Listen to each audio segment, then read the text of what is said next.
In the sprawling metropolis of Galaxis Prime, where neon lights flickered above endless towers scraping the purple-tinged sky, desperation was a currency more valuable than credits. For Kaela, an alien mother from the fragile planet Virelia, desperation had become her constant companion. Virelia was a world of breathtaking beauty, crimson forests, silver rivers that sang with the wind, and skies painted with twin suns. But beneath its stunning surface, the planet suffered a slow, inevitable decay. The atmosphere was thinning, and the biosphere was collapsing under centuries of exploitation and conflict. Kaela's home was dying, and with it, the hope for her only child, a fragile infant named Nereus. Nereus had been born with a rare genetic disorder, one that only the advanced medical technology found in the core worlds could treat. On Virelia, such treatment was non-existent. Kaela's tribe had tried everything, from ancient healing rites to experimental biotics, but nothing worked. The child was fading. And then came the offer, a grim, brutal choice. The ruling oligarchs of her world had set up a trade system with a human interstellar coalition, valuable Virelian resources exchanged for credits and technology. But Kaela's family had no resources to barter. Their only possession of value was her, an elite biologist and healer who had the knowledge to develop cures if only she had access to the right tools. A syndicate approached her with a dark proposal: surrender herself as a scientific asset, a living test subject, in a research facility on Terra Prime, in exchange for treatment and credits to save her child. The price was staggering. Kaela was to be sold, not as a slave but as an indentured asset. Years of service, her freedom stripped, but with the guarantee of treatment for Nereus. Her heart shattered, she agreed. The moment the transport ship docked on Terra Prime, Kaela's world shifted. Part 2: Shackled Hope.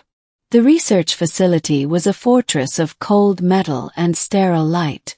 Kaela was processed, scanned, and introduced to the humans, doctors, scientists, and guards, all speaking in clipped English, a language she was still struggling to master. The humans treated her with clinical detachment, seeing her as a specimen. But beneath the sterile walls, Kaela nurtured one burning hope: her child.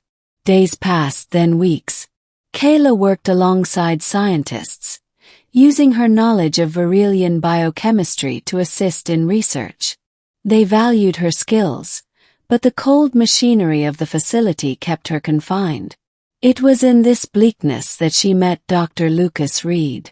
Lucas was a human biotechnologist, young, brilliant, and unlike anyone Kaela had ever known.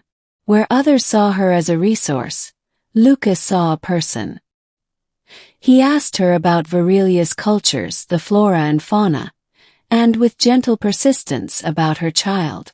Lucas's curiosity turned into something more profound, an empathy that blossomed into a quiet affection.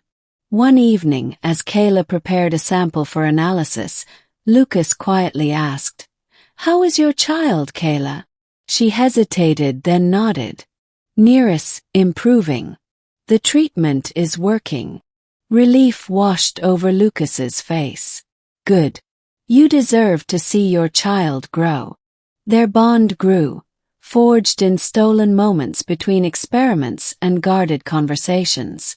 Kaela felt a flicker of something she hadn't in months: hope and perhaps even love. Part 3: A mother's resolve. Yet, the facility's rules were unforgiving. Kaela was still bound by her indenture, and any attempt to escape meant losing access to Nereus's treatment. But Kaela's spirit remained unbroken. Late one night, she uncovered a conspiracy within the facility, a secret experiment on alien biologies that violated ethical codes. It was dangerous, unethical, and the research threatened not only her people but the fragile peace between species. With Lucas's help, Kaela gathered evidence. They planned to expose the truth to the Human Coalition's Oversight Council. Lucas warned her. "This could cost you your freedom. But if we succeed, it could change everything." Kaela nodded. "For my child. For my people." Together they transmitted the evidence. The council launched an investigation, and the corrupt officials were arrested. Part 4: Breaking Chains. The aftermath was both liberating and bittersweet. Kaela was freed from her indenture, given full autonomy and citizenship rights on Terra Prime.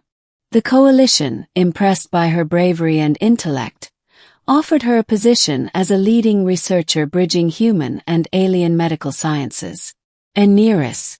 The child had fully recovered, thanks to the advanced treatments made possible by Kaela's sacrifice and the Coalition's resources. The day Kaela was reunited with Neris on Terra Prime was the most joyous moment of her life. But Kaela's journey was far from over. The love that had blossomed between her and Lucas deepened, crossing the barriers of species and culture. They chose to stand together, building a future where humanity and the alien worlds could coexist, not as masters and subjects but as partners. Epilogue: A New Dawn. Years later, Kaela and Lucas worked side by side in a pioneering institute, developing cures and technologies inspired by both human innovation and Virelian wisdom. Neris grew up knowing the story of her mother's sacrifice and the human who loved them both. Their story became a beacon, proof that love could transcend fear, and that even in the darkest desperation, hope could shine through. Because sometimes, the most unlikely bond could change the fate of worlds.